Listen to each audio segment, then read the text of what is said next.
Hi, everyone. Welcome to Bitcoin Morning Brief Show for Friday, January 4th of 2019. Man, it's weird saying 2019.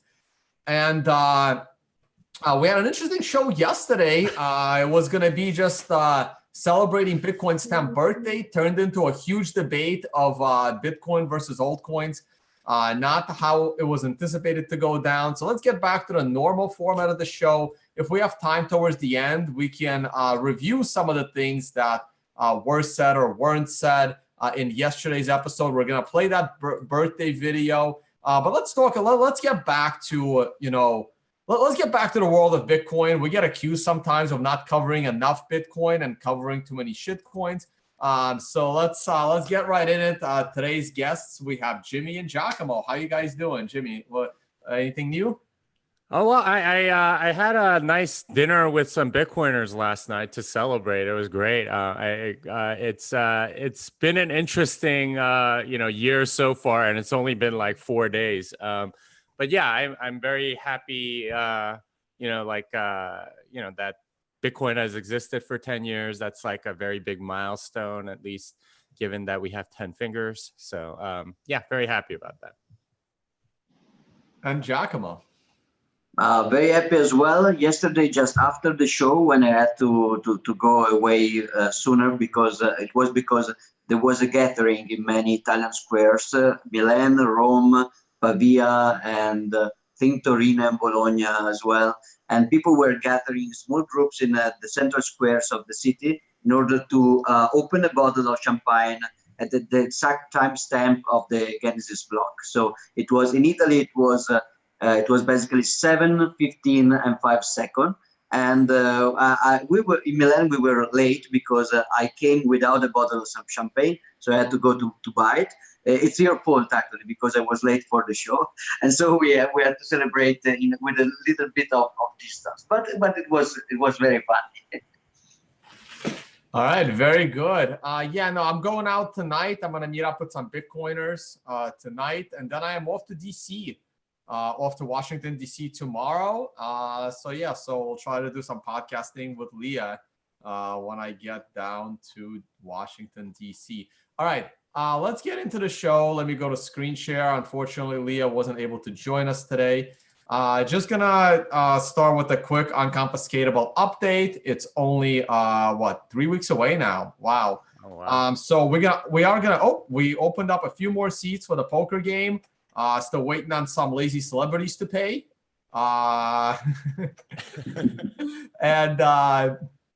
Speaking of which, Jimmy, Giacomo, I'm gonna need that 0.1 from you guys too. But your seats are reserved. So we do want to sell that out. I think we have about 72 people have reserved the seat so far officially. And I got like 10 celebrities waiting. That's why we're going to slowly open up more seats.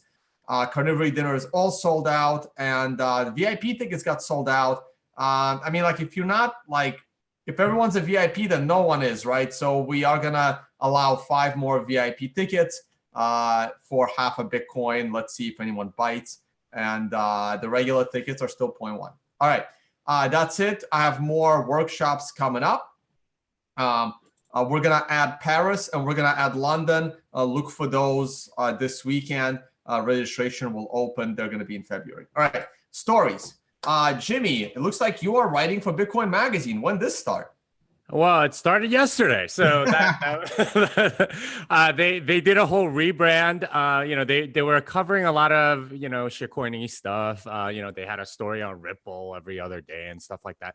So, but they rebranded. They are now focused on Bitcoin and, that's the name of the magazine, Bitcoin Magazine. So that's where they are going. And I wanted to be a part of it. And, we've been negotiating and we worked out some terms so that, I still have rights to my articles after it's published for a while and stuff like that. So I can compile it into a book at some point. But basically, this is my first article for Bitcoin Magazine. It's about Neutrino. And basically, if you don't know about Neutrino, it's a way to preserve privacy for a light wallet. So a wallet on your phone, like Bread Wallet or Mycelium or Electrum or whatever, those are all light wallets. They don't have the full blockchain. But because they don't have the full blockchain, they need to query other either a server or other nodes in order to find out information about the blockchain so they can verify that they received or sent money. Unfortunately, the current protocols that are there aren't very privacy preserving. BIP37 probably comes closest, but even that has some flaws, including denial of service vectors for the servers that serve up BIP37 data. So I described Neutrino here, which is a new proposal proposed by the Lightning Labs developers. I think BIP 158 has already been incorporated into Bitcoin Core, but BIP 157 is what really makes it, compatible with Bitcoin Core. But basically, this allows privacy-preserving light wallets to exist. And you don't, like Mycelium right now, you have to communicate with Mycelium servers. Electrum, you have to communicate with Electrum servers. Bread Wallet, I think, uses Electrum servers, and other wallets use their own proprietary thing. This makes it so that you have privacy. And I describe in this article exactly how that works. Mostly it's through something called client-side filtering. And what the actual trade-offs are, there's a little more bandwidth that has to go back and forth because the data has to be seen by the client. But essentially, this is a step towards what I talked about in a video I released yesterday, which is a privacy-preserving light wallet. We don't really have those. If you want privacy, you need to run a full node. And that's kind of a lot to ask for a phone in particular. So I'm very excited about Neutrino. I've been working on a Neutrino wallet as a way to learn all of this protocol. And if you're interested, please hit me up. I'll let you know about it. And you can take a look at my code on GitHub. Oh, so before we get to Giacomo, I got a question. So is this something that still needs to get into the code with a future BIP and a few potential soft fork, or like is this something? So the BIP's already written. BIP 158 and BIP 157 are the two Neutrino BIPs.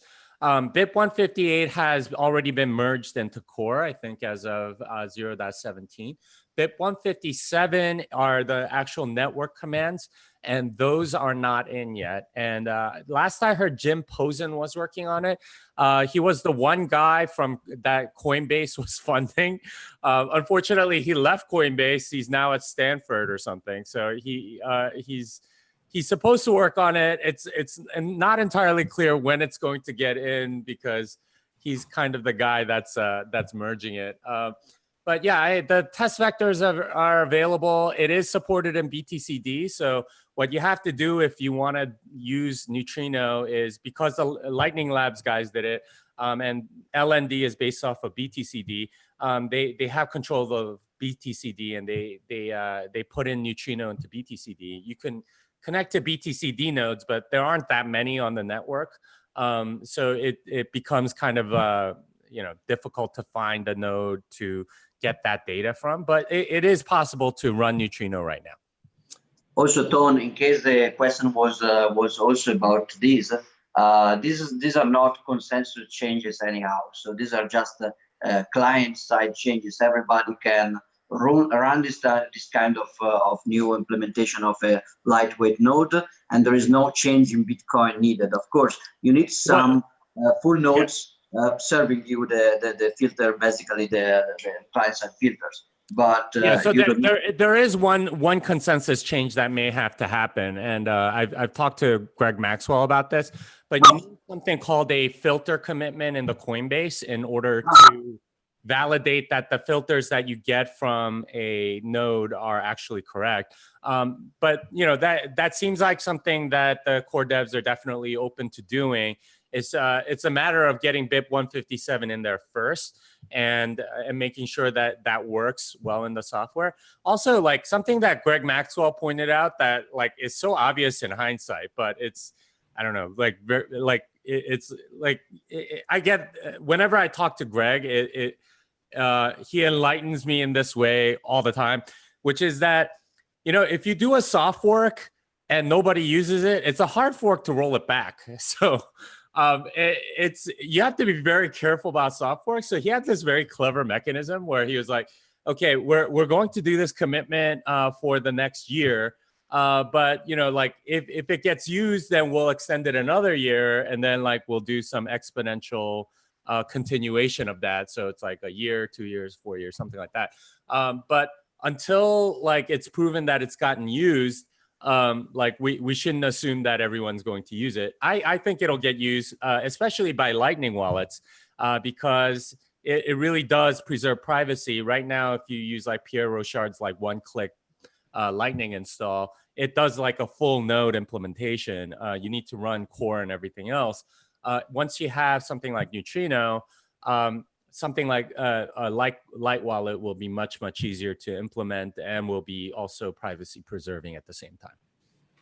So Jimmy, let me play a little bit the devil's advocate here. So I think Neutrino is great. I mean, the client-side filtering is a great idea, and the implementation is made by very smart people. So I'm all for this innovation. But I have mixed feelings about one thing.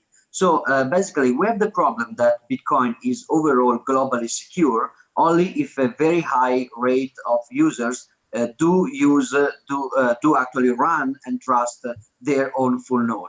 While if the majority of the economy runs on lightweight nodes, it's easier to have some kind of global attacks. So the point was that the proliferation of lightweight, insecure lightweight nodes like Bloom filters and stuff like that, it was dangerous from a global point of view for the system, but it was not very much penalizing for the single user.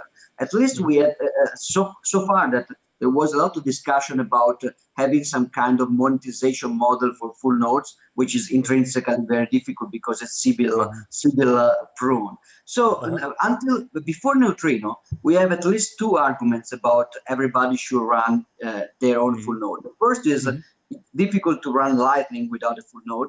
And the second is when you're using lightweight like Bloom filters, you are giving up basically all your privacy. So we could say people, you have to run a full node. And of course, a full node cannot easily run on the cell phone. Sure, you can run 80 core by Lawrence Naum, but you need like a very powerful hard disk and always connected to the network. So the alternative architecture that could be pushed a little bit will be to have like a client, a pure client on the cell phone with HTTPS or something, and then to have at home a full node, very easy to install, like a Casa node or Bitseed or Samurai Dojo.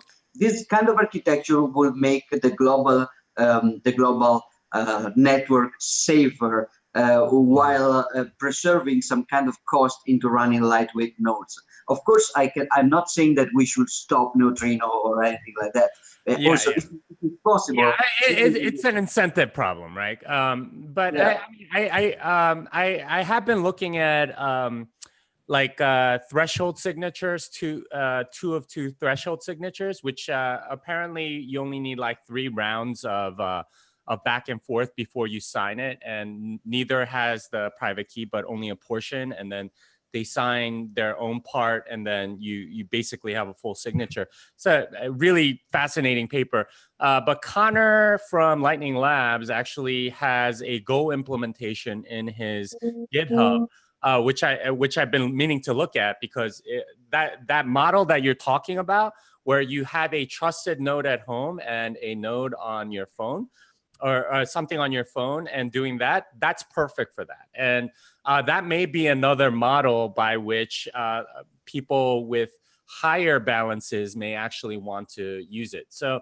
that's I mean, like, it's up to the market, right? Like if people find, like, it may be that for certain balances you use Neutrino with Lightning, under $100, whatever. But anything from like $100 to $10,000, you use some sort of like threshold signature technology. Anything above that, you use like an air gap cold wallet. Like it's all about trade-offs and figuring out what the market actually wants and how comfortable people are with various levels of security. Yeah, I'm with you on this, Jimmy, because like the majority of people are not going to run their own node anyway. They're not going to create security for themselves. And the easier we can make it for, you know, wallets that want to give their users privacy, we can then promote those wallets for people that are not going to run their own nodes anyway. So I think this is a lot more good than bad. Still not completely both. Also, because I mean, people do run a Wi-Fi router at home, which is basically everybody do, which is something not so much so less complex that running a Casa Hodl node. I think we should, together with the innovation in the lightweight nodes, in order to have more reliable and more private lightweight nodes, we should probably also push for easier to install and easier to run full nodes, because the problem is that, yeah, the free market will decide, as always, when you don't have state force to force people, to coerce people. But the problem is that sometimes the free market doesn't balance very well. I'm not saying this like in comparison to compulsory intervention. That's always worse. But even the free market can locally fail in that there are some very long feedback loops in which people do what is more convenient right now on individually or on the short term, while you create some risk socially or on the long run. Of course, the alternative is not to force people to run a full node, but when you, we are part of the market, we are part of the free market. So if a good developer chooses to put more effort into a easy to install and to use a full node instead of into a lightweight implementation, or maybe to balance together the two evolutions, I think that's a responsibility of the free market agents that are developers and entrepreneurs and stuff like that. It's just a little bit like, web wallets like Coinbase. That's a free market as well, that people is choosing to put Bitcoin on fiduciary third party. And the free market will eventually punish these people with censorship or whatever. But it can happen very late with more suffering, or sooner with less suffering and less consequence of it. All right, guys. Yeah, we have to move on to the next story. I like this discussion, and like it's actually like it's something really important. Yeah. It is. We do have to move on, and this is why Jameson Lopp gave us Casa, right? I mean, we do have devs that are going into the direction. Well, so I mean, like the thing that I'd like to really see, and maybe I should write, this should be my next article on Bitcoin Magazine, is a pruned mode wallet, or pruned mode full node, where you can at least know the UTXO set.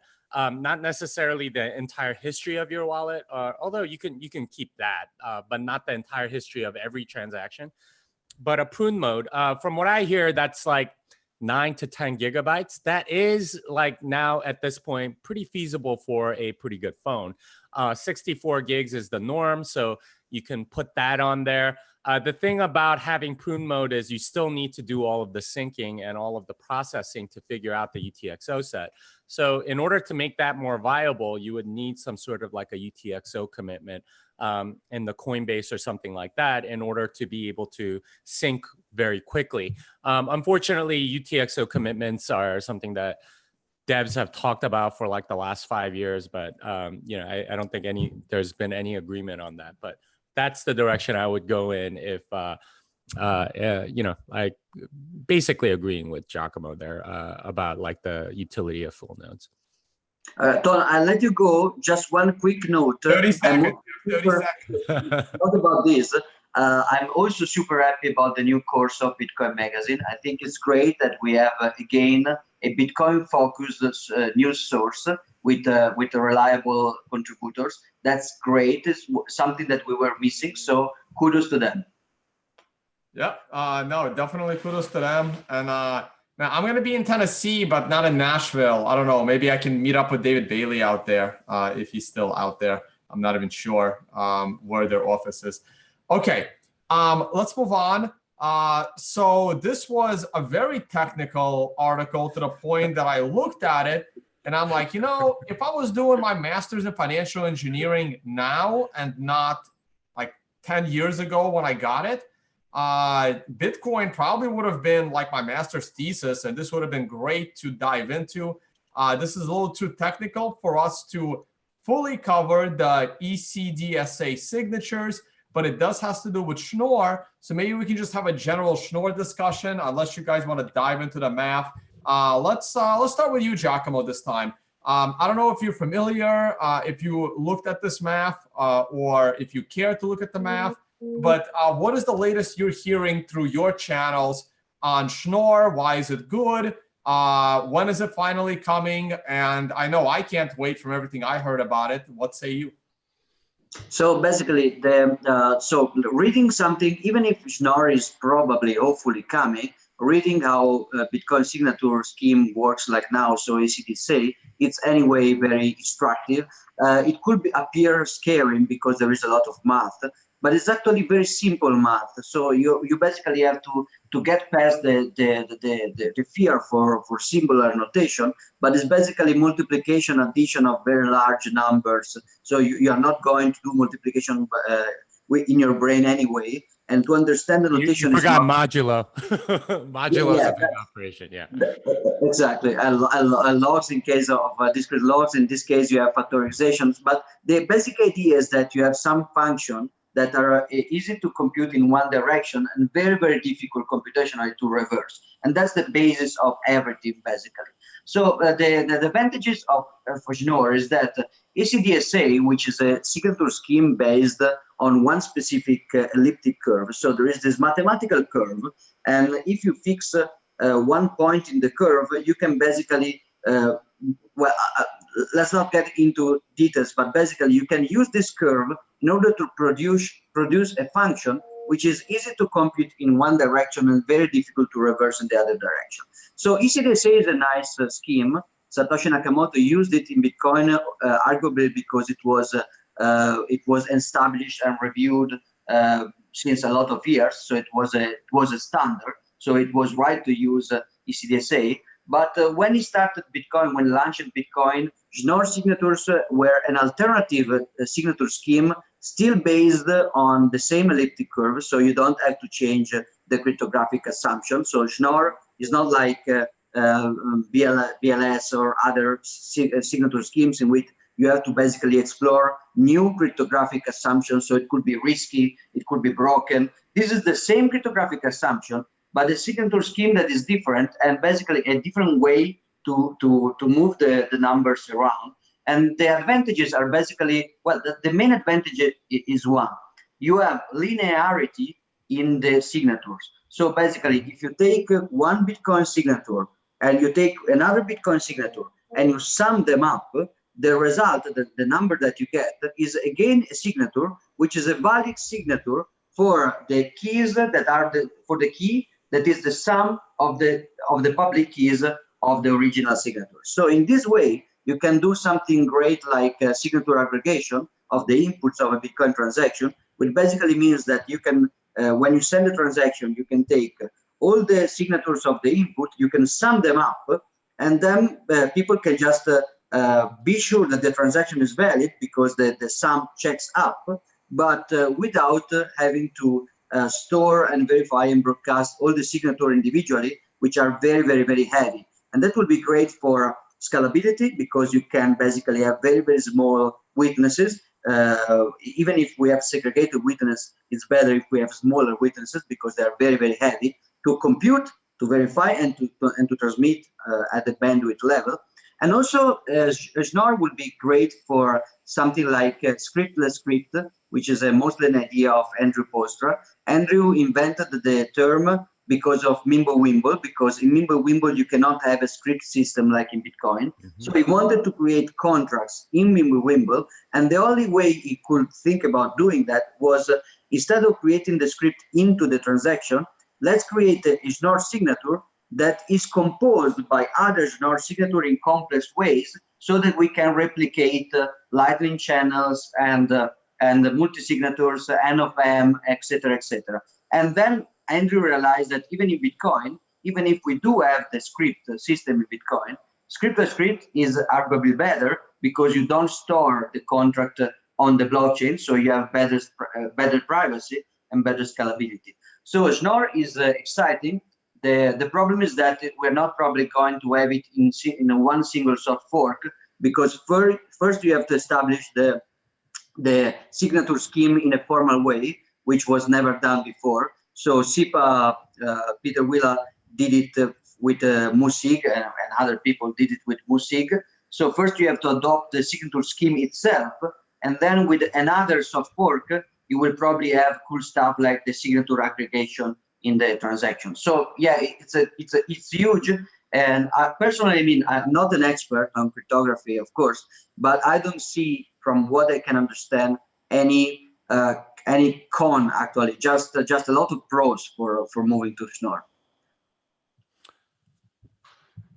Yeah, for me, like this is a pretty good overview. I obviously teach this stuff, and if you're interested, please come to my seminar, and I will teach you all of the math involved. It's not that hard. It is a little intimidating with like all the symbols and stuff, but really, it's not much more than like something that you learned in algebra, maybe a tiny bit of calculus or something. Really, it's totally learnable for somebody that has high school level math, certainly college level math. But the key thing about Schnorr that's really exciting is the ability to aggregate signatures and aggregate pub keys. Belar and Naven and Musig. And the ability to do that means that you preserve a lot more privacy doing that.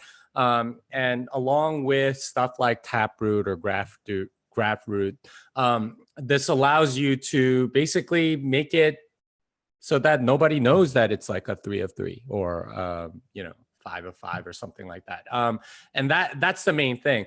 What I find interesting about this, the history of ECDSA, is that the reason a lot of people think that Satoshi chose ECDSA as the signature algorithm for Bitcoin is because Schnorr was under patent. Schnorr is actually older than ECDSA and a lot simpler because you just use a hashing function, and it's also a lot faster as a result. But because Schnorr was under patent, what they had to do was change things up, and they used ECDSA instead. It's now out of patent, so anyone can use it, which is a good thing. But yeah, one of the ridiculous things as a result of like somebody saying you can patent an algorithm or something like that.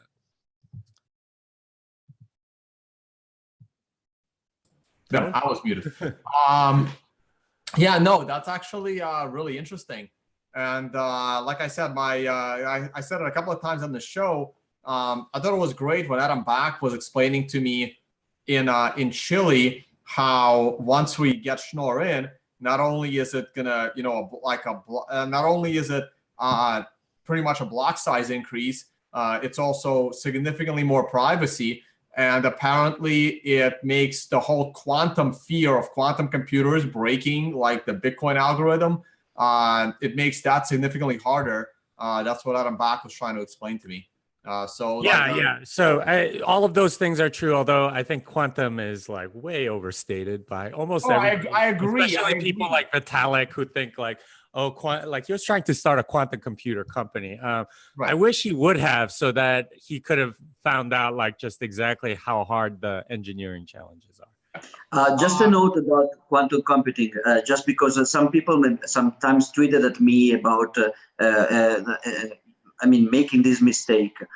People in the audience, please remember that Schnorr signature, written SCHNORR, is not the same thing as the Schnorr algorithm, which is written SHOR. And Schnorr is an algorithm that is used, but it could be used maybe in quantum computing context in the future, but it's probably overstated, in order to break some assumption of present-day cryptography. But that doesn't have anything to do with Schnorr. Yeah, Schnorr and Shor are two different things. That is correct. And Shor's algorithm is a really complex, crazy algorithm that's extremely hard to implement from an engineering standpoint, with quantum gates and observing various gates in different quantum states and things like that. It's kind of ridiculous that that it gets as much hype as it does. All right, guys, let's move on to our third topic, which is quasi-Bitcoin. And it's basically going back into the whole privacy aspect of things. And let's talk about Mimblewimble, because it looks like there is another thing coming out, Beam. I've never heard of it until this morning when I saw some people talking about Beam. And somehow it's Mimblewimble implementation. But I have this, like this thing like in my brain is telling me for somehow Beam is going to be a scam coin because everyone just wants to launch a scam coin. And the way this website is designed from the start, it gives me this eerie feeling that Beam is going to be a scam coin, just like that Grin, or what's the other Grin is the other one. Yeah, Grin is the other Mimblewimble implementation. Yeah. Right. So is this just another, hey, we're going to use Bitcoin's engineering, ingenuity, and their ideas, and we're going to try to profit on it by printing our own money with our own scam coin? Is this another one of those? Well, so there are two implementations of Mimblewimble. You have Grin, which is written in Rust, Beam, which is written in C++. And I think they're both ground up, like from the ground up kind of coins. So in that way, I at least give them that much respect. It's not a clone of Bitcoin. It's not a complete copy of the Bitcoin repository and changing up a few parameters or anything like that. It is literally trying to implement the Mimblewimble protocol, which was some anonymous person dropped into, I think, IRC a few years ago. But basically, the difference as far besides language that I'm aware of is that Beam has something like a pre-mine. And I don't know their emission schedule or anything like that, but they did launch yesterday and they timed it as a part of making sure that it was on the 10th anniversary of the Genesis block. Yeah, I don't know much more than that. Mimblewimble, of course, doesn't have a blockchain, and they have all these things called cut-throughs that reduce the storage requirements. There are no addresses, and you need to have your you need to be online for somebody to pay to you. So there's a lot of different trade-offs here, and who knows, maybe it's useful for something. My personal feeling is that if it's like a payment technology, then you're competing against like a whole panoply of different players. If it's store value, well, you're competing against Bitcoin. So I'm not sure where this one fits. Same with Grin. The thing about Grin that I found out, which I didn't know, is that they have an infinite inflation. So they don't have like a 21 million limit or anything like that. They have a constant amount of, I think, coins coming online as a result of proof of work. And I don't know if that's like viable or not, or if that's like, if it's that attractive for that particular purpose. But then again, I'm not really sure what market they're going after. So it's hard for me to say. All right, let me throw out a question on here. So, okay, so Mimblewimble, it is a privacy focused, I guess, coding upgrade. Is that the simplest way we can put it? Well, it's a different protocol altogether. So it uses confidential transactions. I think it uses bulletproofs to some extent. But basically, there's no way to link. You don't know how much the actual transaction is for. Like you don't, like, there's no information. You don't know how much it is. You don't know who it's from. You don't know who it's to, because everything is shielded. And that's you can't actually implement Mimblewimble on Bitcoin. You can only do it on a side chain, kind of like Roots. Mm-hmm. Yeah. That's the direction that I thought Grin was going to go, is some sort of like drive chain backed side chain. But it looks like they've decided to go and launch their own blockchain, quote unquote, although it's not really a blockchain because they don't have a blockchain. It's just sort of like Think of it as just sort of like a UTXO set that sticks around and that changes constantly, but in a provable fashion so that you don't have to keep any of the history. That's basically what this is. Yeah, I mean, it's another, yeah. Right, so it looks like Grin and Beam are two more coins to compete with Zcash and Monero, and maybe Dash and whoever else thinks they have privacy, but they're not actually competing with Bitcoin. They're competing with the other garbage for who has the second best privacy solution going into the future. Yeah, something like that. I mean, I'm a little hesitant on this stuff because if you break any of the math, you can probably inflate the supply significantly.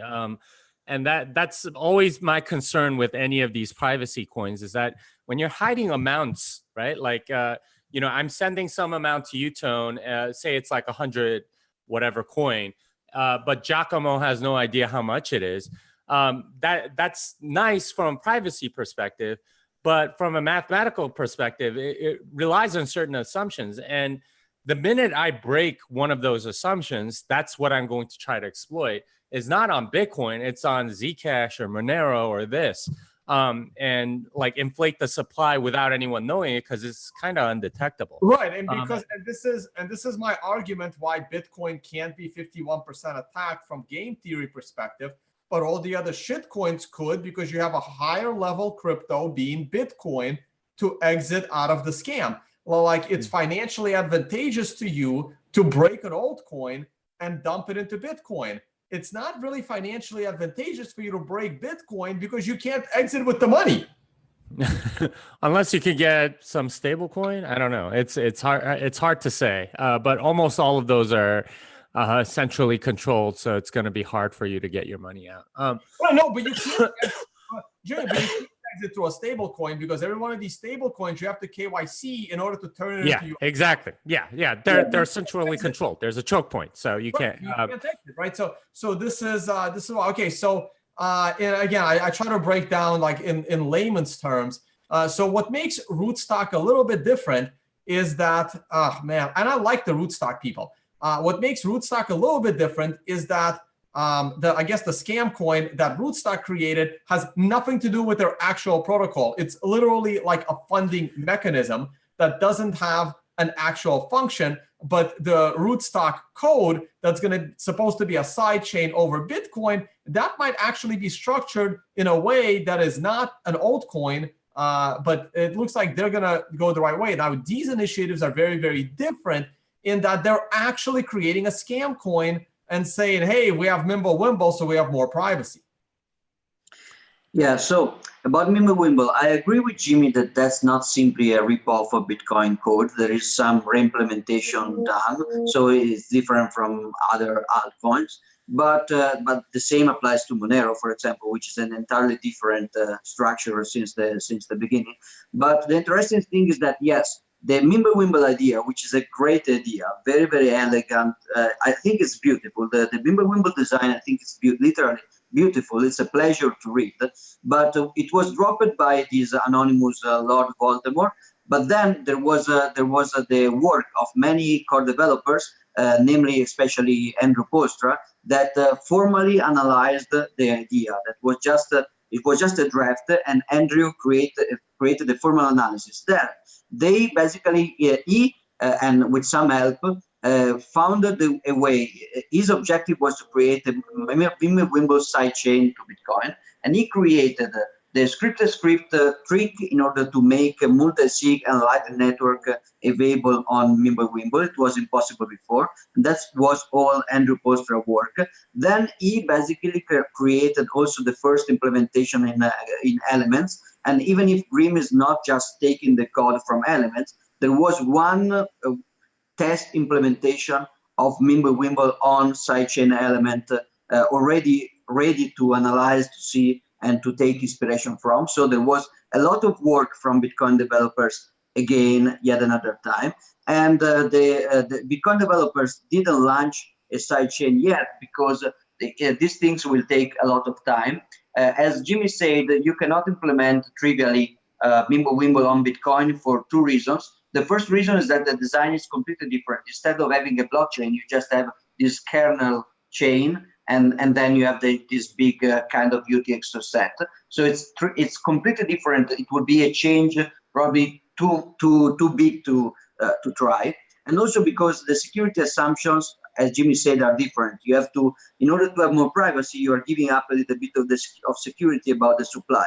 Also, inside of Mimblewimble, you can decide where to put your basically your level of in the trade-off between perfectly binding, which means that it's easy to prove that some rule hasn't been broken, to perfectly hiding, which means that it's easier to hide and it's more difficult to discover who was the signer of certain transactions. So there is a trade-off there, and the more privacy you get, the less security you get, and vice versa.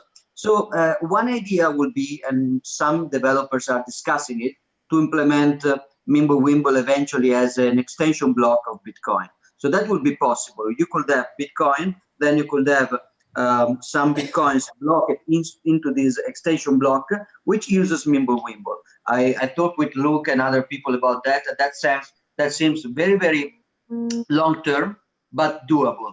And then the other idea is to use a federated sidechain and to implement Mimblewimble, for example, in Liquid. And while Bitcoin developers were waiting to implement Mimblewimble idea in a sustainable way in the long run, people came and they just saw the opportunity to launch a new scam coin, or two new scam coin. So Green is a little bit better for what I can see now, because at least it's an open source effort. It's a kind of decentralized team with many anonymous or pseudonymous developer, which is cool in a way. While Beam is a legal entity incorporated and having control of a privacy coin, which I think is completely crazy. It's like Zcash. You cannot have a company legally established that creates a control, a privacy-oriented altcoin, which purpose is basically to circumvent KYC, AML, and any kind of money regulation. So it's like Zcash. If you believe that you can create a company to do that, just use eGold or something like that, because there's no point in decentralization if you can control it with a company and if you can develop with a company. Green is not a company, it's a decentralized effort. Yeah, there is a monetary policy problem. They are doing like eternal inflation. And there was a proof of work problem at the beginning. They were trying to do ASICs resistant, which is stupid, but they are not doing that anymore. And also, what I really don't like about Green is this code of conduct. So basically, they adopted this new fashion, typical of Silicon Valley, in which basically, if you are a good developer, but you're swearing or you're using bad words, or you're not respectful to something, then your code is banned because of that, which I think is total bullshit. But anyway, Green is something interesting. I think that Andrew and other people are still interacting in the chat of Green. So there is some attention. It's not that core developers are working on Green, but there is some exchange, so people is looking at that with interest. While Beam there is a founder's fee, like it's really Zcash-like, and I don't like it. Let's say that I know I'm abusing the comparison, but Green, scale of 1 to 10, how scammy is Beam and how scammy is Green? I would say that Green is a 7 on a scam scale, where 10 is super scammy, which is similar to Monero, while Beam is 9, which is similar to Zcash. Right, so you got Zcash and Beam in the 9 range, and Grin and Monero in the 7 range. So I was going to ask a slightly different question to put you guys on the spot. If you needed to make a confidential transaction, and I'm sure both of you guys are very capable of doing it in Bitcoin even today, and you would do it in Bitcoin, but if you couldn't use Bitcoin, which of these 4 shitcoins for privacy would you use? Monero, Zcash, Grin, or Beam? And I mean, I can add Dash to the list, but we all know that's just privacy bullshit. So neither of you are gonna pick that one. So I'm just curious. Obviously, we would all use Bitcoin in a way more privacy-centric way because the tools are already there. But if you couldn't use Bitcoin, which of these 4 would you make your private transaction on? I would choose Monero, even if the scenario that you are assuming is very, very difficult, because I don't own Monero as a store of value. So somehow I'm supposed to send Bitcoin somewhere in order to buy Monero anonymously and then to use Monero. So that's already a very difficult task. But assuming that I can do that, maybe on BSQ, which is very cool for that. So assuming that I'm using BSQ to buy Monero, I will use Monero because it's at this point more, but I mean, it's not an obvious honeypot like Zcash. There is a serious developer community. There are serious people working on Monero, including some Bitcoin developers, and it's a kind of test right now. While Mimblewimble, I mean, green is cooler, is more fascinating, but it just started now. I have literally zero guarantee. While Monero is a little bit more conservative and established. Yeah, so I like Giacomo. I would say that I would go with Monero, but mostly because of the liquidity. There's almost there aren't that many transactions that are shielded on Zcash. So I don't like most of it's like most exchanges don't let you do shielded transactions anyway, because it costs so much in CPU time. But yeah, the only one that I think anyone could really reasonably choose with, for any decent amount of money would be Monero. And it would probably have to be like Bitcoin to Monero back to Bitcoin and then spend the Bitcoin. Like that's probably what I would end up doing. All right, Jimmy, anything else you want to add to this, or we can move on and play the birthday video we didn't get to yesterday? Yeah, it's kind of long. I think you should play Giacomo's part because I was super impressed. Hey, Giacomo, where's your part? It is like I think I'm right there. Yeah, I'm in that city. Yeah, Jimmy's there. Right around there. Yeah. But Giacomo's a little bit later. But I don't know. It's not so long. You can play from Jimmy's, not so long. Let's try. I haven't not heard this yet. Like I'm gonna hear it for the first time. I'm not even listening to the beginning. Let's play some random parts. Let's do it. Okay. Million dreams for the world we're gonna make.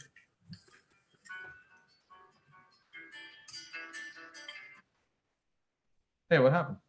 I think your internet's not fast enough. There's a house we can build, every room. Are you actually singing? Yeah. Well, I had to record it and then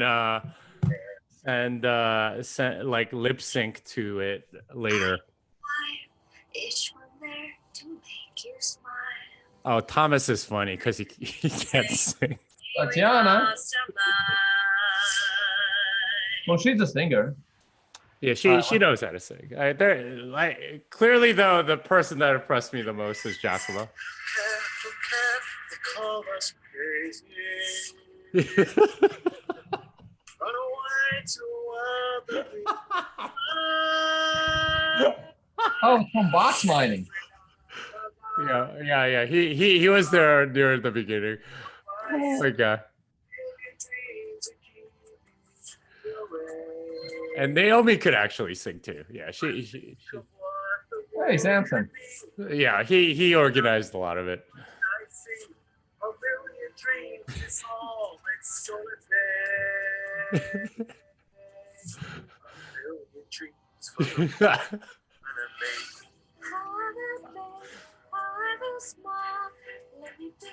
I don't know. I probably won't know half of these people.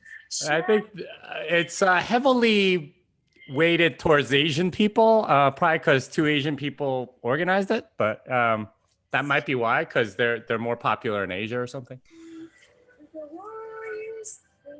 Okay, well, just right here. Right there, he's coming up. I'll just leave it. Naomi knows how to sing, so she like does like Taylor Swift covers all the time. Nope, we're skipping this. No. He. But okay.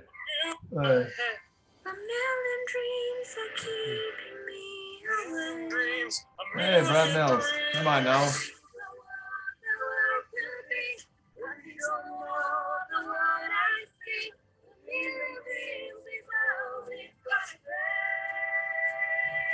Nice.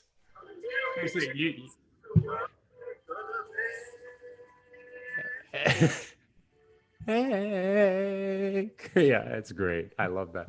It was actually a very difficult second voice. It was not trivial. Mir had to tell me a lot of times how to do that. Well, I mean, because you're a third above, and then you go even higher. I think, yeah. So it's not the natural harmony on the high all I side. have to do is say, thank God nobody asked me to do this, because it would've been Well, it's actually kind of funny because there's a lot of people that can't sing, and that's the part that's it like kind of breaks it up. So you're like, oh, I'm impressed by that person, and then it's like, oh, that person's really funny because they don't give a crap about whatever, and it's kind of enjoyable in that sense. Although, like, like as far as the song, it kind of ruins the song a little bit because. No, but I agree. It's very well balanced between funny and clumsy and pleasant to listen. There is a very good ratio. But I want to hear a complete, like, I want Mir to arrange a duet, and I want you and Mir to sing that same song, and we could like set up some lightning tips or something like that, and just have like a world premiere video on the morning brief, and see how many tips you get. I bet you it wouldn't be trivial because. Great. Okay. Okay. Tonight I will tell Mir. I'm in. Yeah. All right, guys. Hey, so before I move on to price, if you have maybe 5 more minutes, I mean, I didn't expect to get that silly debate over multi-coins yesterday on the show.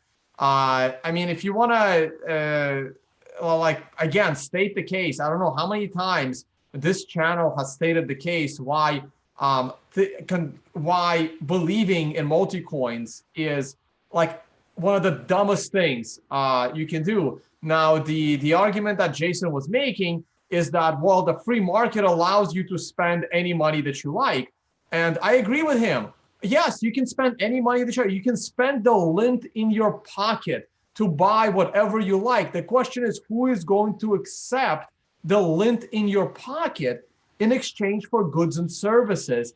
And the idea that, well, other countries have their own currencies, yes, because the other countries force you to use their government currencies, right? Now, because Bitcoin and crypto doesn't have a government force to force you to use Zcash, there's no government force to force you to use a shitcoin, the free market will make those shitcoins die.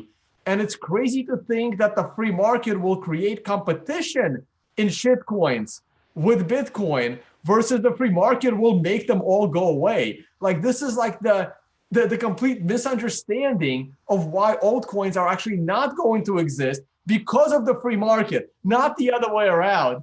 I don't know if you want to jump in, Jimmy first or Giacomo, and we can go on technical weeds and mining weeds, but just as a general concept of free market, they won't exist. Yeah, and like I think I made a mistake arguing with a lawyer. I think somebody told me, like, don't ever argue with a lawyer because they will bring up like the most trivial points and twist your words every time and make you sound whatever. And that's exactly what he did. But yeah, I think at a fundamental level, I see lawyers kind of as rent seekers off of, doing stuff that we should be allowed to do. And you have to go get the government's permission. So usually you have to hire a lawyer to petition the government into letting you do what you should naturally be allowed to do. So in a sense, he's like part of that whole fiat system. And it's hard to convince a man to understand something if it's against his financial interest to understand it. To a large degree, he makes his money. A lot of lawyers, a lot of rent-seeking people in society make their money off of the ability to tax transactions where they really don't have any business being in there. Like, who cares? Like, why are you involved? Why is the government involved in like my transaction with my doctor? I don't know, but that's rent-seeking behavior, and that's like a prime example. But that I think is really the problem, not necessarily that he's making like a good argument about like what the actual market economy is and stuff like that. I love how he brings up that he has these degrees or that he used to be an engineer or whatever. None of that actually matters. Like what matters is the truth. If you don't know the truth, then, like, who cares what degrees you have? This is kind of the delusion a lot of academics have as well. So to a degree, like he's spouting sort of the Keynesian worldview that so many people are familiar with, which is what we're kind of taught in school, which is, hey, the government needs to do X, Y, and Z. And if the government doesn't let you do it, then it's wrong or something like that. And instead of like thinking about the actual economic incentives of everything, he's just sort of saying, well, the government allows this, therefore it's going to happen or something like that. It's just a completely wrong mentality in my view. So I think personally that the missed occasion was mostly because many of the objection or the point to defend the multi-coinism and multi-coinist idea by Jason were very old, pretty much already debunked every time points. So I think that you could, in theory, make some interesting new challenges to the obvious idea that Bitcoin is going to dominate. Let me just list some interesting challenges. First, the BitTorrent example. You have BitTorrent, which is one single standard protocol, which is very difficult to censor. And then people today is not just using BitTorrent, but they're using a lot of easy to censor centralized streaming website. Why? Because there is BitTorrent as an alternative. So the regulator is not bothering anymore in shutting down the centralized, easy to shut down website. Because if they do, they know that people are just going to get back to BitTorrent. But BitTorrent was like 30% of the internet traffic, something like that at certain point. So it was incredible. And now it's getting a little bit down because people is using centralized website, but they're using those only because BitTorrent do exist. So somebody could try to make this point about some altcoins. They are centralized and insecure and easy to censor, but people is not going to censor them because Bitcoin does exist as an umbrella. That's one example of good, almost good argument. Well, Second example. Giacomo, that's my example for if Ethereum becomes completely centralized as an Ethereum company and they eliminate the scam token and they just start charging for smart contract execution in currencies, their clients have. If Ethereum becomes a centralized smart contract platform, there may not be a use for a decentralized smart contract platform like Bitcoin, because smart contracts don't need censorship resistance.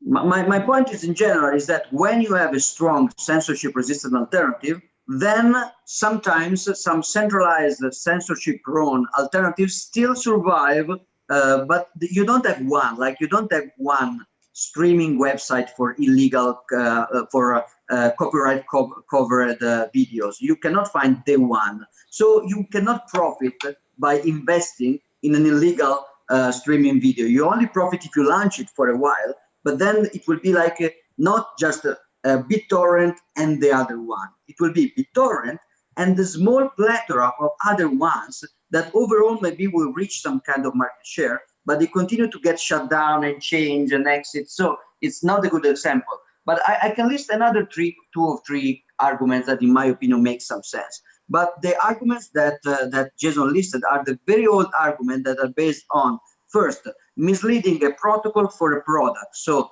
MySpace, Model T, this very 2011 comparison, which is wrong because Bitcoin is more like the internet than like an internet app, and is more like the road system instead of the Model T. So it's a very wrong view of what a protocol, an open standard is. And the second point that it was going to make was conflating a descriptive, let's say, forecast of what the market force will probably do to a prescriptive coercion to do something. This is a typical strawman. Like, you are a maximalist, so you are trying to stop other people from using Bitcoin. Not at all. Like you said, if you want to use DentaCoin or OneCoin or whatever, go for it. We are not, Jimmy or I or you, basically never advocated for some kind of compulsory intervention to force you to use Bitcoin. The point of Bitcoin is the other way around. So I'm not going to stop you from jumping, but I will just tell you that the gravity is such that when you jump, you will get down. So I'm just telling you, don't invest in your infinite jump that never goes down, because that's incompatible with physical laws. It's not that I want to force you to stop flying. It's that you cannot fly because you are not a bird, you are a mammal. So you need a plane to fly, which is a little bit more complex.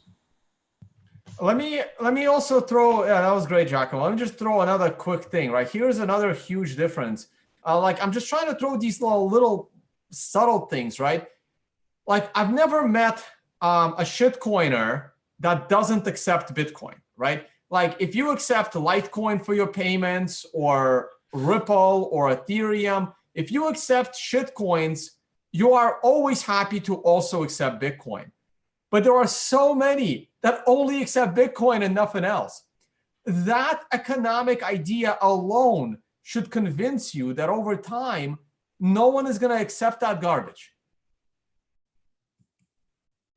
Yeah, absolutely. That's the intolerant minority theory, which apply pretty often actually. And also the thing is that when you accept more than one coin, people right now think that that's trivial to accept Bitcoin and Litecoin and something else, because they don't understand the long run security overheads that are going to be in maintaining a node. So you download Electrum for a Bitcoin multisig, then you just download Electrum for an altcoin, and you think it will be the same. But like the Electrum Twitter handler tweeted yesterday, it was a great point by Electrum team. We are going to work and maintain the Electrum implementation for Bitcoin. If you are using a fork of the code for any altcoins, that's not the same security. That's not reviewed, not maintained, probably bugged, because there is nobody working on those stuff. We created this for Bitcoin. It's not trivial to maintain different implementation. So many of these merchants accepting many coins because they think it's the same, when they will have to start taking security seriously, they will see that it's not the same to run the standard or to run several random clones. All right, guys, we do need to get to TA, but yeah, that's a good final point. When you start dealing with multiple coins, you got to take your security more seriously. Again, we can use Michael Turpin as an example, who's currently suing AT&T because they were able to break into his exchange because they stole his phone number and they took all of the shit coins worth millions and millions of dollars. And I guarantee you, if it was all in Bitcoin, it would not have been sitting at an exchange. It would have been sitting on a hardware wallet, somewhere in a safe, right? Because you're not going to go and secure 100 different shitcoins on Trezors and whatever, Like, you're lucky that Trezor is giving you, security for those shitcoins. But as less and less people start to use them, they're going to stop supporting them as well. Like, it makes no sense. Yeah. Yeah. All right, let's get to the price, Tone. I actually want to watch today.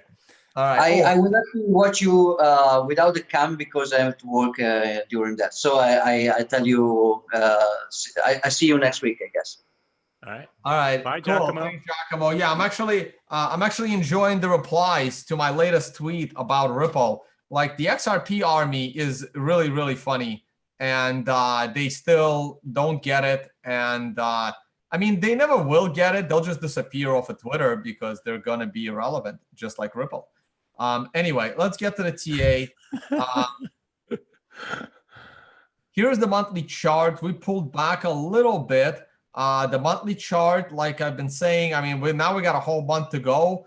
And the last candle is a borderline reversal candle. I still believe we will go close to $5,000 in Q1 of this year. The weekly chart, we still have a couple of days left, not the best of candles. And if next week we end up making new lows of the last 3 weeks, that target will be in complete jeopardy. But as long as we stay above 3,600 at the close, I remain expecting the $5,000 target in Q1 of this year, which still has a good 3 months to go. The daily chart continues to struggle versus this moving average. That is the 50-day moving average. We are still unable to break it. I mean, the perfect scenario is for us to close above this moving average tomorrow, not today. So if we can pull up a little bit, close the day around 3,800, and then close tomorrow closer to 3,900, that would be ideal. You will have a green 2 above a green 1 on the daily, closing above the moving average. And then your only point of resistance becomes the prior swing high and the setup trend line at 4,200. And I think that if we make it back to 4,200, there's a very high probability we will break 4,200 and rally all the way up to the next moving average, which is actually currently sitting above 5,000, but it's probably going to start to drop very, very quickly, very, very soon. The 12-hour chart, I can't extend this anymore. I'm done. We did not break out in a timely manner, and now we just wait. I'll leave it here. Should have broken out. I don't want to extend this much further. Really neutral territory here. Now, according to the DeMark sequential, you just got a green 3 below a red 2. Sorry, you just got a red 3 below a red 2. That's a short play. And the prior candle had a red 2 below a red 1. That is also a short play. So if you are trading DeMark and nothing else, you should be on a short using the 12-hour candles at the moment. However, I am still in a long based on higher time frames, still anticipating a $5,000 target. The 4-hour isn't telling us anything right now other than it's leaning to the bear side, and the 1-hour is also leaning to the bear side. Not a great looking chart. That's pretty much it. Longs continue to get highly leveraged as shorts continue to deleverage. That actually sets up a scenario for more downside pressure versus upside pressure. So we are now above this purple line, and when that happens, the price of Bitcoin tends to drop. So yes, there are contradictions in what I'm saying. You trade accordingly based on whatever metrics you like to use. But this is not something I want to see with my anticipation of higher prices to 5K. GBTC premium. GBTC should be trading now. Premium is at about 15%. And Ethereum don't care. Is what, $120 overvalued? Oh, $153 overvalued. There you go. Stock market is on a monster rally. This is absolute. I had no idea. None. Wow. This is amazing. Here's my Mendoza line on this. And there it is, right? So tomorrow, if we close at the prior swing highs, and tomorrow we trade above that high, you get a green 2 above a green 1 above prior highs. This is absolutely great. And wow, I have no idea what the hell happened, but this is a great week. Another positive candle. Now there's going to be a struggle breaking 2,600, but I'm pretty bullish. Again, I continue to say stock market will make new highs before Bitcoin will. We'll see if I'm right about that. And here's the daily S&P. It looks very similar to the futures. That's pretty much it. Crude is rallying with the stock market. Whoa, huge rally in crude. I still think we're going sub $20 on oil. Well, maybe sub 30, maybe not necessarily sub 20. I'm still a bear. That looks like a short-term thing to me. And gold is pulling back as the stock market rallies. Again, I was very, very surprised that we were breaking the trend line. But a trend line is not broken until you close above it. And we pulled back on Friday. Could not break the setup trend line. Could not break the regular trend line. Monster reversal candle. If the stock market rallies, get ready for gold to go sub 1,000. That's pretty much it. Looked at a couple of stocks. Apple was taking a big dive yesterday. It's doing a little better today. Maybe it'll close the gap, but whatever caused this is not good. I would not be bullish Apple. Amazon looks good. Google looks neutral, but could look good on Monday. I wouldn't risk it into Monday. I'd rather buy Monday, but we can definitely break out on Monday. All right, I think this video has got long enough. I got to pack. I got to get to DC. I got to go to dinner tonight, meet some Bitcoiners, and then I got to get to DC. I will leave it there. One more look at Unconfiscatable. And Jimmy, of course, will be there playing poker along with Giacomo, Doug Polk, Nick, who comes to my channel. Jason Seibert might be there. I don't know, maybe. We'll find out. Nobody knows. He doesn't live far. He lives in Texas, where you live, Jimmy.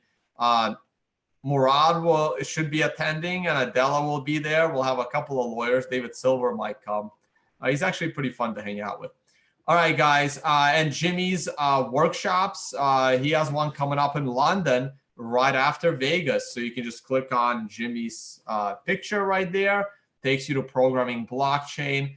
You'll have his whole schedule. Here is the one in Nevada, and then the one in London. I will be in London as well. So you can go ahead and check that out. And prior to me being in London, I will speak at Paris. I will probably tweet that out. I got to get my schedule on my website. But I will be speaking in Paris the weekend after Unconfiscatable. All right, Jimmy, anything else you want to add? Oh, don't have audio from you. You're muted. Oh yeah. Well, I think you did a good job showing everything for me. So I think I'm pretty good right now. Yeah. But yeah, I mean, it is the new year, and we are starting that second decade now. So we'll see how that goes. Looking forward to another 10 years of amazing stuff happening in Bitcoin. Thank you so much, guys, and we will see you all on the next one.